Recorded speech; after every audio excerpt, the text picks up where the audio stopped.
साल में आने वाली सभी एकादशियों में कुछ एकादशी इतनी शक्तिशाली मानी जाती है कि उनका व्रत करने से जन्मों का पाप तक नष्ट हो जाते हैं और उन्हीं में सबसे दुर्लभ और पुण्यदायी मानी जाती है पद्मिनी एकादशी। कहा जाता है कि जो व्यक्ति श्रद्धा से इस व्रत को करता है, उसके जीवन की बड़ी-बड़ी बाधाएं दूर हो जाती हैं, रुका हुआ भाग्य जागने लगता है, घर में सुख शांति आती है और भगवान विष्णु की विशेष कृपा प्राप्त होती है। लेकिन बहुत से लोग नहीं जानते पद्मिनी एकादशी कब आती है, इसका व्रत कैसे किया जाता है, पूजा की सही विधि क्या है और कौन सी गलतियां भूल कर भी नहीं करनी चाहिए। आज के इस वीडियो में हम विस्तार से जानेंगे पद्मिनी एकादशी व्रत कथा, पूजा विधि, नियम, महत्व और रहस्य। नमस्कार दोस्तों, स्वागत है आपका हमारे चैनल में।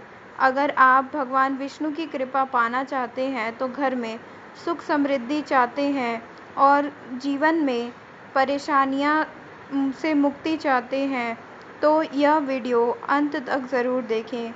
वीडियो शुरू करने से पहले कमेंट में लिखिए ओम नमो भगवते वासुदेवाय और चैनल को सब्सक्राइब करके बेल आइकन ज़रूर दबाएं।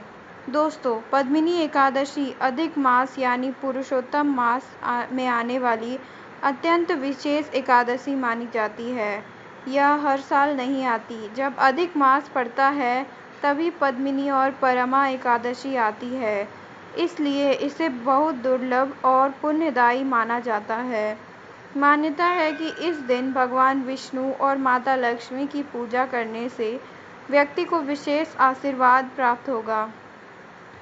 ज्योतिष और पुराणों के अनुसार पद्मिनी एकादशी का व्रत करने से पाप नष्ट होते हैं, रुका हुआ भाग्य जागता है और धन, सुख और समृद्धि की प्राप्ति होती है। संतान सुख का आशीर्वाद मिलता है, मानसिक शांति बढ़ती है, भगवान विष्णु की कृपा प्राप्त होती है। कहा जाता है कि इस एकादशी का फल 1000 यज्ञों के बराबर माना गया है। अब जानिए व्रत शुरू कैसे करना है, इसका सही तरीका क्या है। एक दिन पहले यानी 10वीं तिथि से ही सात्विक भोजन शुरू कर दे। लहसुन, प्याज और तामसिक भोजन से बचे। रात में भगवान विष्णु का स्मरण करके सोए। फिर एकादशी के दिन सुबह जल्दी उठे, स्नान करे, साफ या पीले वस्त्र पहने। अब घर के मंदिर में दीपक जलाएं। भगवान विष्णु और माता लक्ष्मी की मूर्ति या तस्वीर स्थापित करें। पूजा विधि। दोस्तों, अब जानिए पद्मिनी एकादशी की पूजा कैसे करनी चाहिए। पूजा में रखे पीले फूल, तुलसी दल, धूप, दीपक, फल, पंचामृत और प्रसाद। अब भगवान विष्णु को जल अर्पित करें, तुलसी दल चढ़ाएं, पीले फूल अर्पित करें और फिर ओम नमो भगवते वासुदेवाय मंत्र का जाप करें। कम से कम 21, 11 या 108 बार जाप करने से शुभ माना जाता है। इसके बाद पद्मिनी एकादशी व्रत कथा सुने या पढ़ें। पुराणों के अनुसार प्राचीन समय में एक राजा था जिनका नाम था कृतवीर्य। उनके पास सब कुछ था, धन, वैभव, राज्य, लेकिन संतान नहीं थी। राजा और उनकी पत्नी बहुत दुखी रहते थे। एक दिन उन्होंने महान ऋषियों से उपाय पूछा। तब उन्हें पद्मिनी एकादशी का व्रत करने की सलाह दी गई। रानी ने पूरी श्रद्धा और नियम से व्रत किया। भगवान विष्णु उनकी भक्ति से प्रसन्न हुए। कुछ समय बाद उन्हें एक तेजस्वी पुत्र की प्राप्ति हुई, जिसका नाम कार्तवीर्य था। अर्जुन पड़ा। कहा जाता है कि पद्मिनी एकादशी का व्रत इतना शक्तिशाली है कि असंभव कार्य भी संभव होने लगता है। दोस्तों, व्रत करते समय कुछ गलतियों से बचना बहुत ज़रूरी है।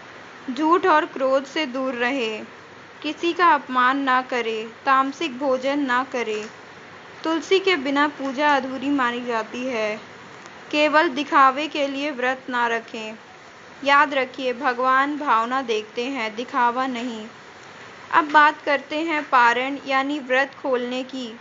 द्वादशी तिथि में स्नान करके भगवान विष्णु की पूजा करें, फिर ज़रूरतमंदों को दान करें।